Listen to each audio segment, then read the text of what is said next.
She was pouring a vintage Merlot when she realized she was actually decanting a billion-dollar funeral.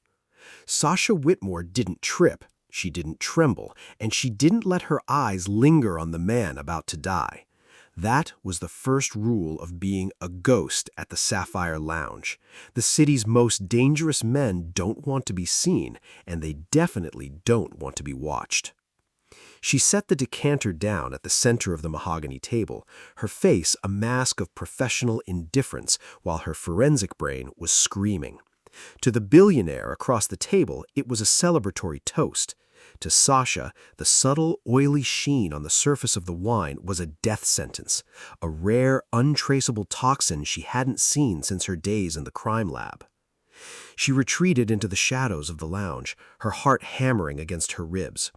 Now, before we go any further, ask yourself, if you saw the most powerful man in the city reach for a glass of liquid shadows, and you knew speaking up would destroy the quiet life you fought to hide in, would you stay a ghost, or would you risk everything to stop him? Stay with me, because what Sasha did next didn't just save a life, it started a war, and she never saw the real predator coming. Sasha didn't just serve drinks, she cataloged variables. At the Sapphire Lounge, the air was a thick cocktail of expensive tobacco, ozone from the high-end filtration system, and the metallic tang of hidden desperation. Most waitresses saw a room full of egos in tailored wool, but Sasha saw a series of data points. She moved through the dim, amber-lit lounge with a tray balanced perfectly on her fingertips, a ghost in a sleek black suit, her high ponytail swaying with a precision that mirrored her mind. As she approached the VIP alcoves, her eyes instinctively flicked across the guests, performing a silent forensic sweep. The man at table 6 was nursing a scotch, but the slight tremor in his distal phalanges suggested a level of cortisol that didn't match his relaxed posture. He was lying to the woman across from him. Sasha knew the signs of a spiking heart rate, the subtle pulse in the carotid artery, the microscopic dilation of the pupils in the low light. To anyone else, she was just a waitress refilling a water glass. To her, the room was a live laboratory where the elite came to dissolve their morals in high-end ethanol. The Sapphire Lounge was her sanctuary and her cage. After the precinct fallout, after being scrubbed from the professional world like a stubborn bloodstain, being invisible was the only way to breathe. She had traded her white lab coat for silk and shadows, but she couldn't turn off the training. She noted the pH of the condensation on the glasses and the way the heavy velvet curtains absorbed the sound of illegal mergers. She lived by a singular, rigid protocol. Observe everything, participate in nothing. She was currently tracking Julian Vane, the man in the navy suit. He had been at the lounge 3 nights in a row, always seated with a direct line of sight to the main entrance. Sasha noticed the way his fingers drummed against the table, a rhythmic, agitated cadence. He wasn't here for the ambiance, he was waiting for a catalyst. Sasha adjusted her winged eyeliner in a mirrored pillar, her expression a mask of glossy indifference, while she calculated the atmospheric shift. The air was getting heavier. The ghost felt a chill that had nothing to do with the air conditioning. She knew that look, the look of someone who had already decided to commit a crime but was just waiting for the target to arrive. She moved toward the service station, her mind already running a predictive model of the night, unaware that her carefully constructed invisibility was about to be shattered by the arrival of a man who didn't believe in ghosts. The shift in the room's oxygen didn't happen with a bang. It happened with a collective, jagged intake of breath. One moment, the Sapphire Lounge was a hum of expensive voices and clinking ice. The next, the heavy oak doors at the entrance seemed to groan under the weight of a presence that demanded total surrender. Sasha felt the hair on her arms rise before she even turned around. She didn't need her forensic training to recognize the arrival of an apex predator. Gong Yoo didn't walk into a room, he occupied it. He was dressed in a sharp black three-piece suit that fit with the lethal precision of a straight razor. As he moved past the service station, the dim amber light caught the ink snaking up his neck, dark, intricate tattoos that disappeared beneath a crisp satin collar, a permanent map of a life lived in the blood-slicked shadows of the Soul Syndicate. He was handsome in a way that felt like a warning, a sharp jawline, voluminous black hair slicked back to reveal eyes that didn't just look at people, but dismantled them. Sasha stepped back into the shadows of a velvet curtain, her tray pressed against her chest. She watched the way the room reacted, the subtle recoil of the men at the bar, the way the background man, Julian Vane, suddenly went rigid in his navy suit, his pupils blowing wide with a mixture of terror and anticipation. Gong Yoo exuded a calm that was more terrifying than rage. It was the stillness of a deep-sea creature that knew nothing in these waters could touch him. He took his seat at the center table, moving with a grace that suggested he was always 5 steps ahead of everyone else. He didn't look at the menu. He didn't look at his guests. He simply sat, draped in a black-on-black silhouette, while the air around him seemed to crystallize. To the other guests, he was a billionaire investor. To Sasha, who could see the way his hand rested on the table, relaxed yet poised for a strike, he was a man who breathed in betrayal and exhaled control. The hidden threat wasn't in the tattoos or the cold intensity of his gaze, it was in the absolute silence that followed him. Sasha felt a familiar, sharp tingle at the back of her neck. This was the catalyst. The target had arrived, and as Julian Vane signaled for the vintage wine to be brought out, Sasha realized the ghost was about to witness a murder in high definition. Her heart hammered a frantic rhythm against her ribs, the silent observer finally reaching the edge of her own protocol.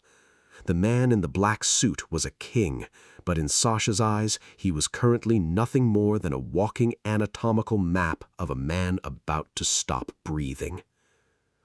The air in the VIP alcove grew thin, charged with the kind of artificial politeness that usually precedes an execution. Julian Vane leaned forward, his navy suit bunching at the shoulders as he signaled to the head sommelier with a choreographed flourish. He didn't just order wine. He made a performance of it, requesting a 1945 Romanée Conti, a bottle that cost more than Sasha's lost career and her mother's medical bills combined. Sasha stood at the periphery, her tray resting against her hip, her gaze fixed on the mahogany table. As the sommelier began the decanting process, her forensic instincts, honed through years of analyzing crime scenes, began to tingle. She watched the dark ruby liquid spiral into the crystal decanter. To the untrained eye, it was perfection, a billion-dollar pour, celebrating a merger that would reshape the city's underworld. But Sasha wasn't looking at the vintage, she was looking at the physics of the pour. A glitch appeared. It was a microscopic anomaly, a faint oily swirl that didn't catch the light the way aged tannins should. As the wine aerated, Sasha noticed a subtle pearlescent shimmer on the surface, a refractive index that was slightly too high. Her mind raced through a mental database of chemical signatures. It wasn't sediment, it wasn't cork taint, it was a synthetic alkaloid, a rare neurotoxin that mimicked the scent of dark cherries but carried a pH level that would melt the nervous system within minutes of ingestion. She glanced at Vane. He was sweating, just a bead at the temple, but his eyes were fixed on Gong Yoo with a predatory hunger. He wasn't waiting for a toast, he was waiting for a funeral. The sommelier stepped back, bowing as he prepared to fill the first glass. Sasha's world narrowed until the only thing in focus was the crystal rim and the lethal liquid inside. Her heart hammered a frantic, heavy rhythm against her ribs. Protocol demanded she remain a ghost, a silent witness to the carnage of the elite. But the scientist in her, the woman who had been destroyed for telling the truth, refused to let a lie be swallowed. She saw Gong Yoo reach for the stem of the glass, his tattooed fingers closing around the crystal with a calm that made the coming catastrophe feel even more obscene. He was seconds away from a billion-dollar eulogy, and Sasha realized that the ghost was the only person in the room with the power to stop time. Sasha's hand hovered near her side, her fingers twitching against the seam of her trousers. In the low, predatory light of the Sapphire Lounge, the world began to blur, the amber glow stretching into the harsh, flickering fluorescent hum of the central precinct's evidence locker. It was a 10-second haunting she couldn't outrun. She was back there, 3 years ago, staring at a blood spatter report that didn't match the captain's official narrative. She remembered the weight of the folder in her hands and the way her mentor, Detective Miller, had placed a heavy paternal hand on her shoulder. "Let it go, Sasha," he'd whispered, his breath smelling of stale coffee and compromise. "Just stay silent and you'll have a career for life." She had listened. She had tucked the truth into a drawer, believing that silence was a shield. But silence hadn't protected her, it had buried her. Within a month, the very men she'd protected had used her silence as a weapon, framing her for the theft of seized narcotics to cover their own tracks. They had stripped her of her badge, her reputation, and her dignity, leaving her to rot in the ghost life she now led. She had learned the hard way that when you watch a crime and say nothing, the blood eventually ends up on your hands anyway. The memory snapped back into focus as Gong Yoo's hand closed around the stem of the poisoned glass. The billion-dollar merger was a mirror of that evidence locker. Julian Vane was Miller, the man with the expensive suit and the lethal secret. Gong Yoo was the target, and Sasha was once again the girl with the folder, standing at the crossroads of a catastrophe. Her heart hammered a frantic, heavy rhythm, a countdown. If she stayed a ghost, she lived to serve another day, but she would be an accomplice to a murder that would set the city on fire. If she spoke, she destroyed the safety of her invisibility forever. She looked at the oily, microscopic shimmer on the surface of the wine, then at the calm, tattooed neck of the man about to die. She realized then that her fear of being framed was nothing compared to her hatred of being a coward. Silence was a luxury she could no longer afford. Her pulse stabilized, the frantic energy of the flashback crystallizing into a cold, scientific resolve. Sasha didn't wait for the sommelier to finish the toast. She didn't wait for her mind to find a safer path. She stepped out of the shadows, her sleek, high ponytail whipping behind her as she broke the first and final rule of the Sapphire Lounge. She wasn't a ghost anymore. She was the reckoning. The distance between the shadows and the center table was exactly 12 paces, a vacuum of space that Sasha bridged in a heartbeat. The world slowed to a rhythmic, cinematic crawl. She saw the condensation trailing down the crystal glass, the slight tilt of Gong Yoo's head as he prepared to swallow a billion-dollar death sentence, and the smug, terrifying stillness of Julian Vane's face. She didn't hesitate. She didn't ask for permission. Just as the rim of the glass touched Gong Yoo's bottom lip, Sasha lunged forward, her tailored black blazer cutting through the heavy air like a wing. Her hand, sharp and steady, shot out and clamped firmly around Gong Yoo's wrist, forcing the glass away from his mouth. The movement was so violent, so unexpected, that a few droplets of the dark, iridescent Merlot splashed onto the white linen tablecloth, sizzling in her mind like acid. The silence that followed was deafening. It was the sound of a room realizing the hierarchy had just been decapitated. Gong Yoo didn't flinch. He didn't pull away. He simply froze, his dark tattooed neck tightening as he slowly turned his gaze toward the waitress who had dared to touch him. His eyes were cold, obsidian voids, analyzing her with a lethal curiosity. Beside him, Julian Vane's face transformed from a mask of triumph into a contortion of pure, wide-eyed shock. The background man gasped, his chair screeching against the floor as he stood, the navy fabric of his suit straining. "What is the meaning of this?" Vane hissed, his voice cracking with a desperate high-pitched rage. "Get your hands off him! Someone call security!" Sasha didn't look at Vane. She didn't look at the sommelier who stood paralyzed with the silver tray. She kept her eyes locked on Gong Yoo's, her breathing shallow but controlled. Her fingers still locked around his pulse point. She could feel the steady, slow thrum of his heart, a man who wasn't afraid to die even if he didn't know how close he just came. "Don't drink that wine," Sasha said. Her voice wasn't a scream, it was a forensic fact, delivered with the cold authority of a woman who had seen the inside of 1,000 tragedies. "You're fired, you crazy woman," Vane bellowed, reaching out to grab her shoulder, but Gong Yoo raised his free hand, a single, sharp motion that silenced the entire room. The boss tilted his head, his slicked-back hair catching the amber light, his eyes never leaving Sasha's.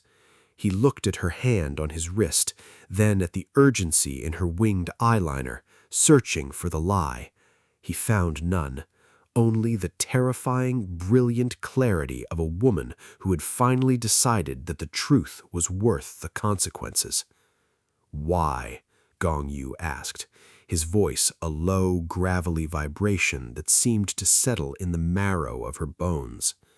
Sasha tightened her grip, her ponytail swaying as she leaned in closer, the scent of expensive silk and danger filling her senses.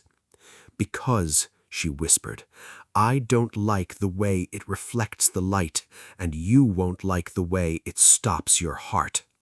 The tension in the room was a physical weight, thick enough to choke the surrounding guests who had gone deathly silent. Gong Yoo's gaze remained a dark, unreadable ocean, his wrist still held firm in Sasha's grasp. He didn't pull away. He was waiting for the proof. "This is an outrage," Julian Vane shouted, his face flushing a dangerous shade of purple. "She's a waitress, a nobody. She's probably high or looking for a payoff. Security, remove her." Sasha didn't blink. Her forensic mind was already calculating the chemical reaction she needed to reveal the invisible. She let go of Gong Yoo's wrist and reached for a fresh, empty crystal glass from the service station. With the steady hands of a woman who had spent 1,000 hours over a centrifuge, she poured a small amount of the 1945 Romanée Conti into the new vessel. "You want proof?" Sasha's voice was as cold as a morgue slab. She reached for the silver garnish bowl on the center of the table. She grabbed a fresh lemon wedge, squeezing the acidic juice directly into the wine. Then she took a silver tasting spoon and a heavy pinch of sea salt from the small crystal cellar. The toxin Vane used is a synthetic alkaloid derivative. On its own, it's designed to be tasteless and colorless in high tannin liquids. But when you introduce citric acid and a sodium catalyst, the silver of this spoon will act as a reagent. She dropped the silver spoon into the mixture and stirred once, twice, 3 times. For a heartbeat, nothing happened.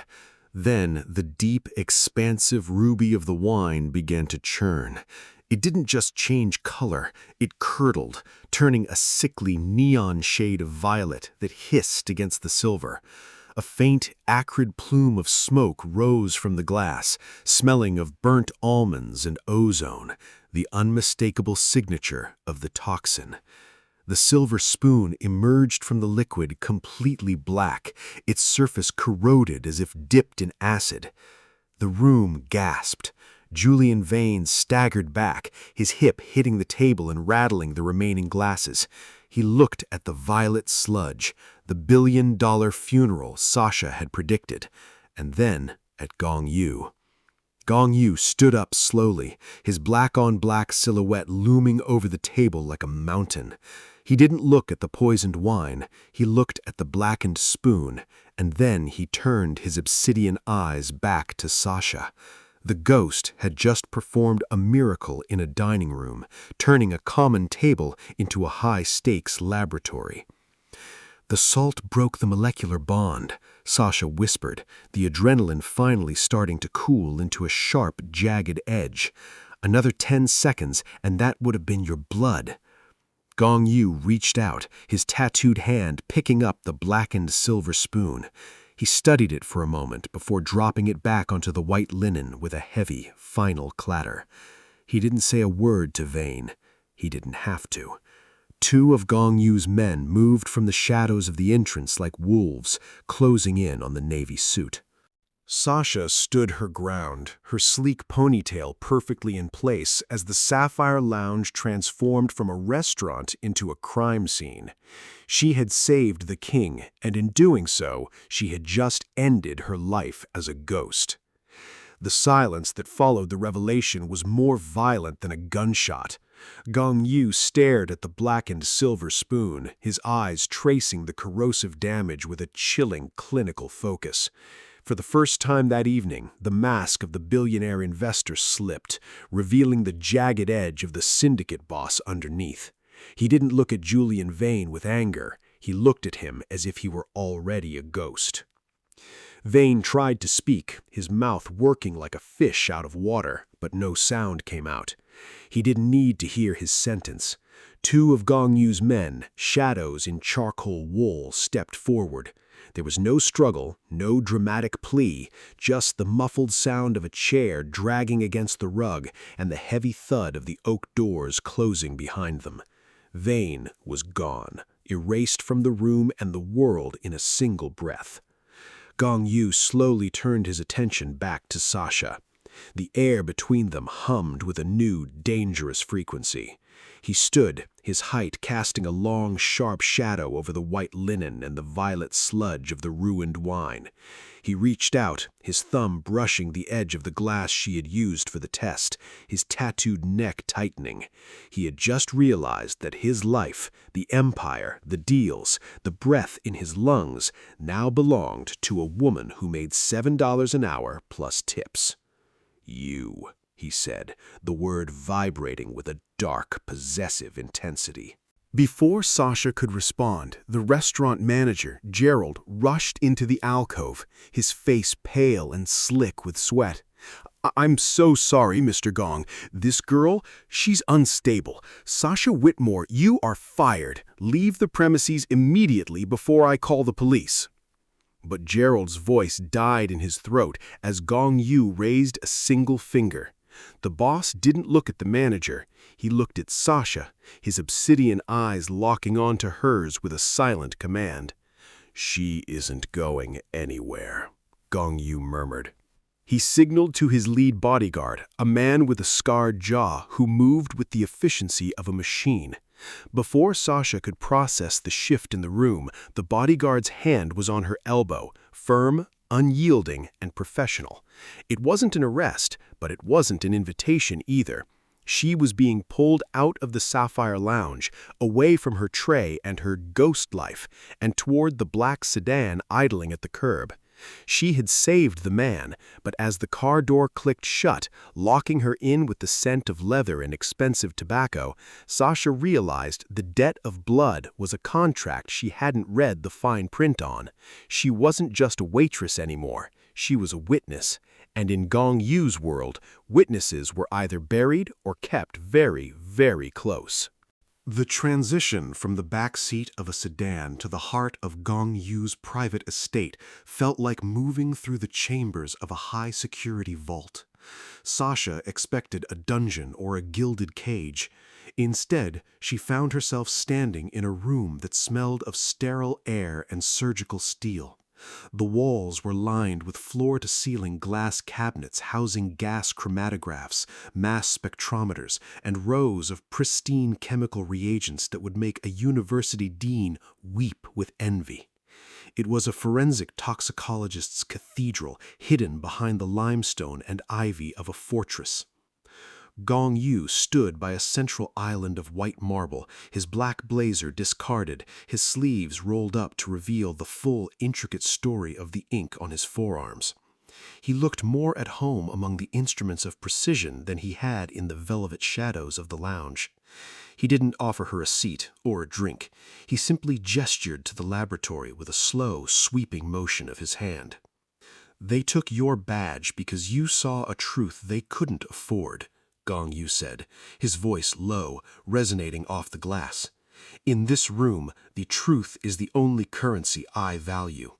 My enemies are no longer just using bullets. They are using chemistry. They are using the air I breathe and the water I drink."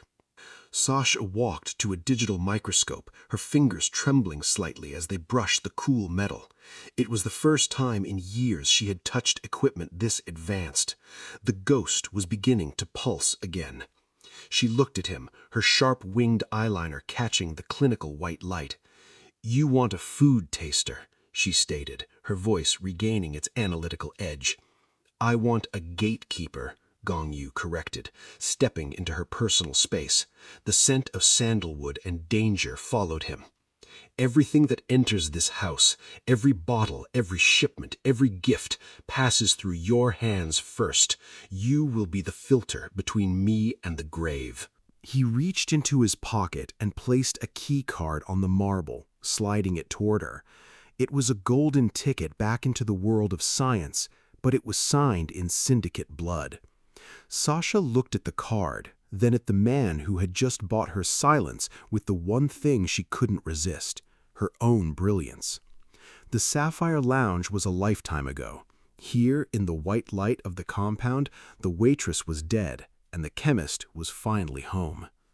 The clinical brightness of the lab usually calmed her, but tonight the air felt thick with a different kind of chemistry. Sasha sat at the polished marble island, the golden keycard Gong Yoo had given her resting beside an ivory-colored envelope. She had spent the last 3 hours vetting a shipment of rare teas from Jeju, her mind moving with its usual forensic precision, yet her eyes kept drifting back to the heavy paper. He hadn't delivered the invitation himself. His lead bodyguard had placed it on the workstation with a nod that felt almost like a salute. Sasha reached out. Her fingers, no longer stained by the Sapphire Lounge's cheap dishwater, but smelling of cedar and high-end reagents, carefully broke the seal. She expected a list of protocols, a contract extension, or perhaps a warning about the brewing war with Vane's remnants. Instead, the card was blank, save for 4 words written in a sharp, elegant hand. She didn't need a translator to recognize the script. She had been studying the morphology of his handwriting for weeks. The words weren't a command. They were a confession. "I am finally breathing." Sasha let out a breath she hadn't realized she was holding. She leaned back against the cold steel of the lab bench, the weight of the realization hitting her harder than the adrenaline of the poisoning. For 10 years, Gong Yoo had lived as a target, a man who viewed every glass as a weapon and every smile as a trap. He hadn't hired her to be his scientist. He had hired her to be his piece. The 4 words weren't about the merger or the syndicate's bottom line. They were about the moment her hand had clamped onto his wrist at the Sapphire Lounge, the moment an invisible woman had seen the truth he was hiding from.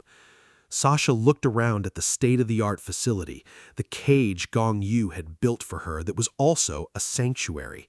She realized then that the debt of blood went both ways. He had given her back her genius, but she had given him something much more dangerous in his world, the luxury of trust.